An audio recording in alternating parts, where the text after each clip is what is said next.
In a quiet town, surrounded by vast fields and flowing rivers, there lived an old philosopher named Thomas. He had spent his entire life seeking wisdom, questioning the nature of existence, and guiding those who sought answers. People from distant lands traveled to meet him, hoping to learn the secrets of life. One evening, as the sun dipped below the horizon, a young man named William arrived at Thomas's doorstep. His eyes burned with a thirst for truth. "Wise Thomas," William said, "I have traveled far with a single question. What is the purpose of life?" Thomas smiled gently. "A great question, but tell me, why do you seek this answer?" William hesitated. "I feel lost. Life seems like a fleeting dream. We are born, we struggle, we love, we lose, and then we vanish. What is the meaning of all this?" Thomas gestured toward the garden outside.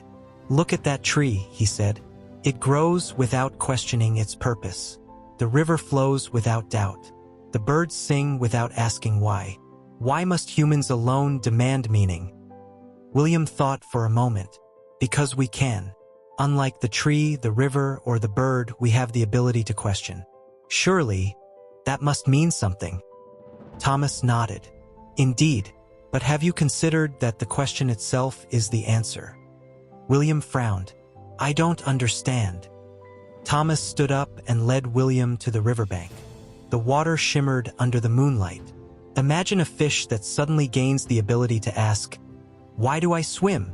Does its swimming become meaningless because it now questions it? William shook his head. "No, but nothing," Thomas interrupted softly. "Life does not lose meaning because we question it. In fact, it gains depth. It is not the answer that gives meaning to life, but the asking. The search itself is what makes us human." William stared at the flowing water, deep in thought. "So, there is no final answer?" Thomas chuckled. "If I gave you an answer, your journey would end. But life is not about reaching the destination. It is about the journey itself. Every moment you experience, every doubt, every joy, and every sorrow, all of it is life's meaning." William exhaled, feeling both frustrated and enlightened. He had hoped for a concrete answer, but instead, he had been given something greater, a reason to continue searching. As he turned to leave, Thomas placed a hand on his shoulder. "Live, William. Love, learn, create, question, and one day, when you are old like me, perhaps you will sit by a river and tell a young traveler what I have told you today." William smiled. "Perhaps I will." And so he walked away, carrying with him not an answer, but a purpose, to keep asking, to keep seeking, and to keep living.